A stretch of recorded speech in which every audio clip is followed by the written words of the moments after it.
All right, next up we've got a lifter who has been doing guided programming for a while, 7 weeks. Um, he's having a slower rebound on his squat than he has on his bench and deadlift. Bench and deadlift are going well, back into PR territory, but the squat is not really improving at the rate that he'd like.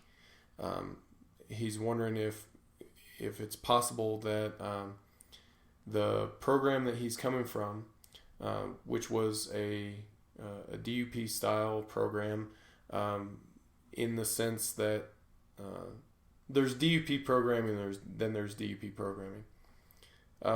The programming that you're getting still follows a DUP model in that there's undulations in the intensity. What he is referring to is like a 4x frequency, higher volume, high frequency DUP style program. The type of program that has become more synonymous with the DUP format. At any rate, he's wondering if the reduction in frequency and specificity could be what's resulting in his slower than expected return to squatting PRs. Yeah, I do. I think it most certainly. It's most likely that. You also mentioned that you're working night shift now, but you're no longer in a caloric deficit. That maybe is having some effect on what's going on, but I would say the biggest thing are the changes in frequency and specificity. I think it's just going to take a while for that to start taking effect.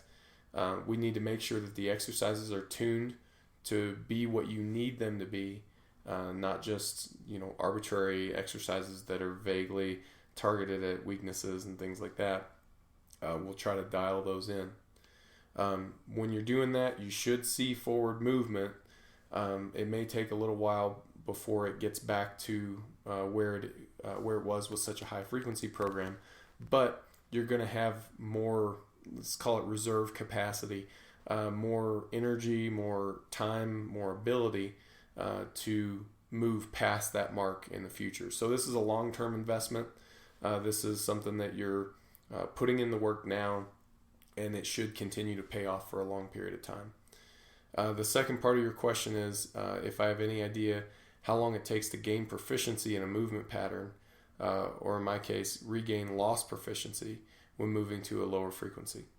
The length of time depends on your prior proficiency and your ability to learn the movement pattern, the volumes that are in play, your relative skill levels, and things like that. So it's not really possible for me to just kind of give you an off-the-cuff answer for that. Longer than we've spent currently, I think is the answer. Don't get too hung up on the frequency aspect of things, though. I know what that feels like, where you have an ultra high frequency and then you move to a lower frequency and the patterns aren't quite as familiar. It's not quite as refined. Work on it, but try not to dwell on it, because dwelling on it, I think, makes the problem a bit worse. So continue to try to improve those movement patterns. And again, it's going to improve better. It's going to improve faster if we can get those exercises tuned in to be what you need them to be. So let me know if you have any additional questions.